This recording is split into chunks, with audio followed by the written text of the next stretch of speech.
Önce yangın vurdu, ardından sel. Komşu Yunanistan peş peşe gelen felaketlerle mücadele etmeye çalışıyor. Tarihinin en büyük yangın felaketiyle boğuşan Yunanistan'ı bu kez de sel vurdu sevgili seyirciler. Henüz kısmen kontrol altına alındığı bilgisi olan yangınla mücadele devam ederken sel felaketi baş gösterdi Yunanistan'da. Şimdi bölgede ekibimiz bekliyor. Hemen kameralarımızı o noktaya çevirelim. Tayfun Öçal karşımızda. Tayfun, son durum nedir Yunanistan'da? Yangının kısmen kontrol altına alındığı bilgisi var ama bununla ilgili yeni bir açıklama var mı? Ve elbette son felaket sel. Nedir detaylar?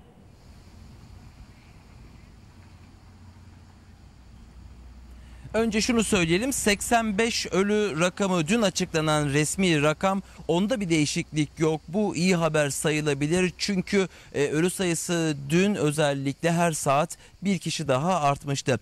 Yangınla kontrol mücadele tabii ki sürüyor ama dün de belirtmiştik, altını çizmiştik, aslında resmi olarak bir devlet yetkilisi çıkıp şu vakte kadar yangını kontrol altına aldık demedi. Aslında alevler çıkmıyor dediğimiz gibi, ancak mesela bugün bulunduğumuz noktada bir hareketlilik var. Araştırdık. Yanmış, kül olmuş evlerin, işletmelerin bazılarından gaz kaçakları tespit edildi. Ciddi miktarda gaz çıkışı var dışarıya doğru ve çevresinde önlem alındı. En ufak bir kıvılcımla patlamaya hazır noktalar belirlendi. Şu anda bununla mücadele sürüyor. Onun dışında insanlar yavaş yavaş evlerine gelmeye başladı. Burada elektrik yok, su yok. Sadece kontrol ediyorlar.